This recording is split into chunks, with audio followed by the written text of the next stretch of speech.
अंग्रेजी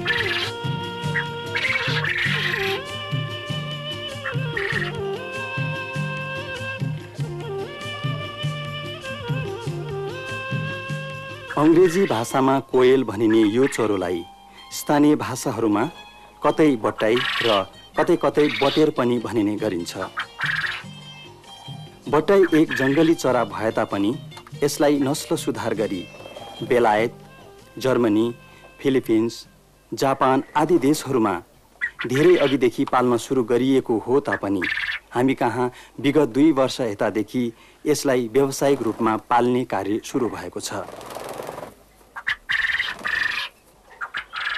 कम पुँजी लगानी गरी थोरै ठाउँमा धेरै संख्या राखी पाल्न सकिने र आफूले गरेको स्याहार सुसार अनुसार पाल्न सुरु गरेको 42 देखि 45 दिनदेखि नै उत्पादन दिन सुरु गर्ने यस चरालाई त्यस्तो ठूलो संक्रामक रोगहरू लागेको हालसम्म थाहा भएको छैन। यस चरामा उल्लेखित महत्त्वपूर्ण गुणहरू विद्यमान हुनुका साथै यसको मासु खानमा स्वादिष्ट हुन्छ। हाम्रो देशमा यस बट्टाई पालन सम्बन्धमा त्यस्ता खास अनुसन्धानहरू भइसकेको छैन तापनि यसको मासुमा कोलेस्ट्रोलको मात्रा कम छ र भनिन्छ यसको सेवन श्वास प्रश्वास र हाड जोर्नी सम्बन्धी बिरामीहरूका लागि पनि लाभदायक छ। हाल हामी कहाँ पालिँदै आएको बट्टाई मध्ये ज्ञात भए अनुसार ब्रिटिश व्हाइट प्रजाति थोरै छन् भने धेरै संख्यामा ब्रिटिश रेन्ज र फारोह जातिका छन्। यसलाई टहरा वा घरको कोठा वा खोरमा राखी पाल्न सकिन्छ। खोरमा राखी पाल्नका लागि 12 फिट लम्बाई, 4 फिट चौडाई र 2 फिट उचाइको खोरमा 50 वटा बट्टाई र भुइँमा राखी पाल्दा 1 वर्ग मिटर स्थानमा 40 देखि 45 वटा वयस्क बट्टाई राख्न सकिन्छ।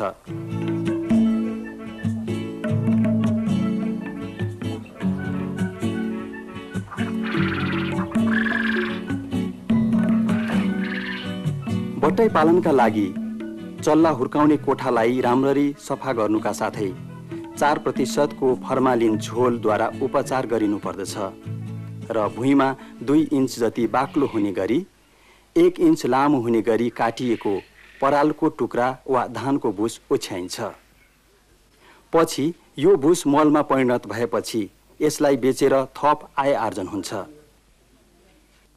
चल्ला ल्याएको प्रथम दिनमा कृत्रिम ताप प्रदान गर्नका लागि बिजुलीका बल्ब जडान भएको होबर, ग्यास पेट्रोम्याक्स, मट्टीतेलबाट चल्ने हिटर आदिद्वारा 35 डिग्री सेल्सियस तापमान उपलब्ध गराउनुका अतिरिक्त होबरभित्र प्रति चल्लाका लागि 150 देखि 180 वर्ग सेन्टिमिटर स्थान आवश्यक पर्दछ। जसरी चल्ला हुर्कँदै जान्छ यस तापक्रमलाई हप्ताको 3.5 डिग्री सेल्सियस कम गर्दै लगी मौसम अनुसार 3 हप्तासम्म यो प्रक्रिया चालू राख्नु पर्दछ। यस समयमा अलिकति मात्र तापक्रम कम हुन गयो भने चल्ला एक आपसमा गुडुल्किन गई एक अर्काबाट थिचिएर मर्न सक्ने हुँदा बिस्तारै हातले चलाएर छुट्याइदिनु बेस हुन्छ। त्यसपछिका दिनहरूमा पनि बट्टाईका लागि प्राकृतिक तथा कृत्रिम तरिकाबाट दिनमा 14 देखि 18 घण्टा प्रकाश दिनु आवश्यक छ।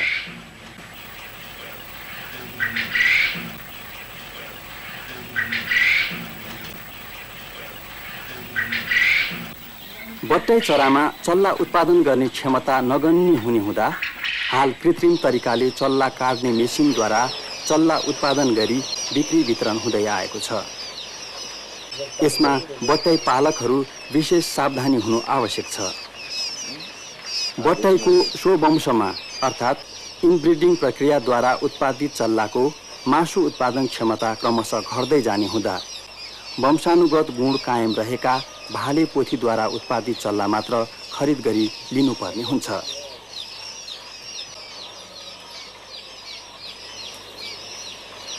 बट्टाई चराका लागि दाना वा पानी खुवाउने भाँडो बजारमा उपलब्ध छ। तर पहिलो हप्ताका बट्टाईले ठूलो भाँडोमा दाना पानी खान नसक्ने हुँदा दानालाई चालेर कुनै कागजमा राखी खुवाउनु पर्दछ भने पानी खुवाउनका लागि प्लास्टिकको गिलासलाई काटेर सानो रिकापीमा घोप्ट्याई पानी खाने भाँडा तयार गर्न सकिन्छ। हाम्रो देशमा बट्टाई पालन व्यवसाय हालै मात्र सुरु भएको हुँदा सरकारी स्तरबाट दानामा मिसाइने पदार्थहरू यकिन गरी यति नै प्रतिशतको खाद्य तत्त्व भएको दाना खुवाउनु पर्दछ भनी सिफारिस भएको छैन। तथापि केही निजी स्तरका दाना उत्पादकहरूले मकैको च्याख्ला, गहुँको चोकर, चामलको ढुटो, सूर्यमुखी, तोरी, भटमास र तिलको पिना, माछाको सिद्रा, शङ्खे किराको सिद्रा, नुन, चुन र मिनरलहरू मिसाई सानो अवस्थादेखि लिएर वयस्क अवस्थाका बट्टाइका लागि एकै प्रकारको करिब 28% प्रोटिनयुक्त दाना तयार गरी बिक्री वितरण गर्दै आएका छन् भने कतै कतै बट्टाइको उमेर अनुसार स्टार्टर, ग्रोअर र वयस्क अवस्था अनुसार क्रमशः 27, 24 र 22% प्रोटिनयुक्त दाना खुवाउन सिफारिस गरिएको पाइन्छ। दाना पानीको आवश्यकता र शारीरिक तौल। एक हप्ताको लागि दाना 4 ग्राम र पानी 4 देखि 8 मिलिलिटर। 2 हप्ताको लागि दाना 7 ग्राम र पानी 10 देखि 13 मिलिलिटर। 3 हप्ताको लागि दाना 9 ग्राम र पानी 13 देखि 16 मिलिलिटर। 4 हप्ताको लागि दाना 10 ग्राम र पानी 16 देखि 20 मिलिलिटर।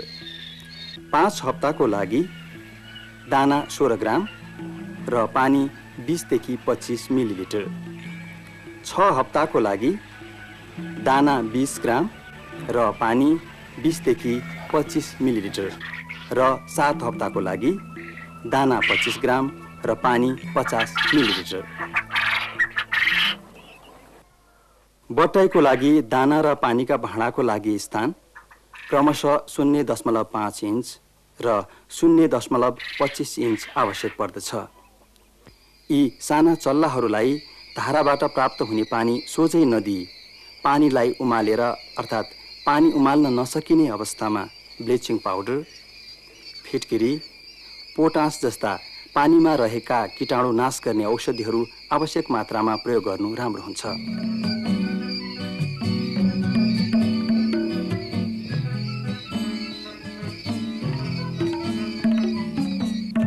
बट्टाई चरामा मासु उत्पादनको अलावा वार्षिक 280 गोटा फूल उत्पादन गर्ने क्षमता रहेको हुँदा फूल उत्पादनको दृष्टिकोणले बट्टाई पाल्ने हो भने यसको उमेर 28 दिन भएपछि भालेबाट छुट्याई बढी प्रोटिनयुक्त दाना खुवाउनु पर्दछ।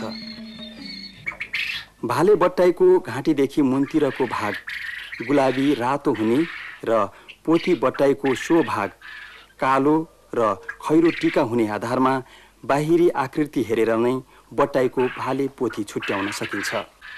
भाले र पोथी छुट्याउने तरिका यो चाहिँ अलिकति ठुलो छ, यो ब्रिडर भएको हुनाले झन् 100 ग्राम ठुलो छ यो भाले, तर साधारणतया भाले चाहिँ अलिकति सानो हुन्छ पोथीभन्दा। र अनि यसको अर्को तरिका चाहिँ यो घाँटी रातो रङको छ, यसको बुट्टा छैन।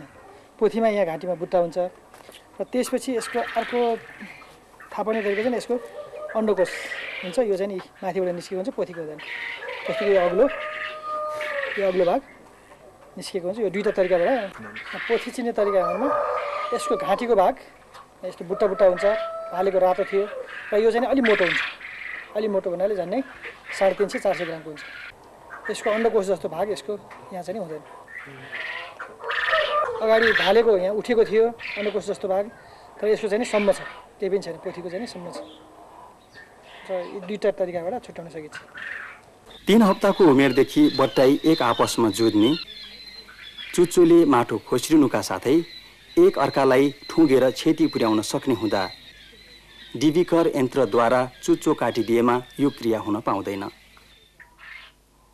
बट्टाई चरामा हालसम्म कुखुरामा लाग्ने जस्ता विनाशकारी रोग लागेको देखिएको छैन।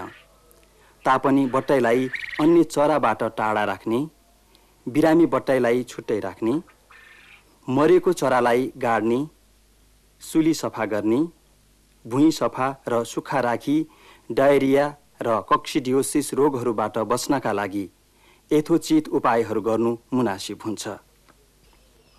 यसको बजार व्यवस्था सम्बन्धमा हालसम्म उत्पादित बट्टाई उत्पादन थलोबाटै खरिद गरी लगेको देखिएको हुँदा बिक्री वितरणको खासै समस्या नरहेको पाइयो। प्रस्तुत सन्दर्भमा बट्टाई पालन, दाना तथा चल्ला उत्पादक श्री सानुभाइ थापाको विचार यस्तो छ। हामीले 46 सालमा नै थोरै मात्रामा पालेका थियौँ, तर त्यसपछि अब 17 महिना जति भयो। अहिले यहाँ सर्वप्रथम बच्चा नै निकालिन्छ, ब्रिडरबाट बच्चाहरू निकालिन्छ र त्यसपछि बच्चाहरू वितरण गरिन्छ। अनि कहिलेकाहीँ आफैले पनि के कस्तो छ भनेर परीक्षणको लागि त्यो हामीले पाल्ने पनि गर्छौँ र रेगुलर हामीले 1000 देखि 1500 पाल्ने पनि गरेका छौँ। यसको लागि सबभन्दा महत्त्वपूर्ण त ब्रुडिङ, यसलाई हुर्काउने र पहिलो हप्ता यसको तापक्रमलाई विशेष किसिमबाट करिब 33 देखि 35 डिग्री सेन्टिग्रेड को व्यवस्था मिलाउनुपर्छ। तापक्रम यदि धेरै भयो भने सानो चल्ला हुने भएको हुनाले करिब 8 ग्रामको हुन्छ, 8-9 ग्रामको, र त्यसलाई बढी तापक्रम भएमा सुकेर मर्न सक्ने र कम तापक्रम भएमा दाना पानी नखाएर झन् कमजोर हुँदै जाने भएको हुनाले विशेष तापक्रममा ध्यान दिनुपर्छ। त्यसपछि दाना पानीको भाँडाहरू जाने बित्तिकै खान पाउनु हुनुपर्छ र उपयुक्त वातावरण भएको खण्डमा र यसको मोर्टालिटी अथवा मृत्युदर नगण्य हुन्छ। र यसको विशेषता हाम्रो देशमा कुखुरा पालनबाट धेरैजसो व्यक्तिहरूलाई त्यति नाफा भएको पाइएन, पालकहरूलाई। र कारण के भने कम गुणस्तरको दानाका सामग्रीहरू आउनु र त्यसपछि विभिन्न रोगहरू देशभित्र भित्रिनु। र यसमा के छ भने रोगसँग लड्ने क्षमता अथवा इम्युनिटी भनौँ त्यो बढी छ, यसलाई कम रोग लाग्छ। र यसले अर्को कुरा, यसले कम दाना खान्छ। एउटा कुखुरालाई 9-10 किलो दानामा तयार हुन्छ भने यो 500 देखि 600 ग्राम दानामा उत्पादन दिन थाल्छ। र पछि पनि 120 ग्राम दाना खाएर कुखुराले एउटा अन्डा दिन्छ भने यसले करिब 20 ग्रामदेखि 25 ग्राम दाना खाएर एउटा अन्डा दिन्छ। र यो यसको कम रोग, कम जोखिम, कम चाहिने ठाउँ र कम लागत, करिब 2500 रुपियाँमा पाल्न सकिन्छ। र यी कारणले गर्दाखेरि यसको विविध विशेषता भएको हुनाले यो हामीले बट्टाई पालनलाई बढी जोड दिएका हौँ। साधारणतया मानिसहरूले कुखुराकै दाना खुवाउने चलन छ, तर त्यसो गर्नु बिल्कुलै ठिक होइन। किनभने बट्टाई र कुखुरामा उसको पौष्टिक तत्त्वको आवश्यकता नै फरक छ र यसलाई एकदम उच्च प्रोटिन चाहिन्छ र त्यसबाहेक अरू विशेष गरी एमिनो एसिड्सहरूको ब्यालेन्स मिलाउनु पर्ने हुन्छ। र त्यसको लागि दाना चाहिँ नि बट्टाईकै लागि हुनु अति आवश्यक छ। यो बट्टाईको मासु एउटा प्रशस्त गुणकारी रूपमा साबित भएको छ। यसमा औषधीय गुणहरू छन् र मिठो स्वाद पनि भएको कारणले गर्दाखेरि र यसको प्रशस्त माग छ र बिक्री पनि, र हामीले त अहिले दिनै सकिरहेका छैनौँ। समग्रमा कम लगानीबाट छोटो समयमा उत्पादन दिने, संक्रामक रोग नलाग्ने यस बट्टाई पालन व्यवसाय हाम्रो देशका कृषकहरूको आर्थिक स्तर अनुरूप देखिएको हुँदा आगामी दिनहरूमा बट्टाई पालन आयमूलक व्यवसायको रूपमा स्थापित हुने दरिलो सम्भावना देखिन्छ।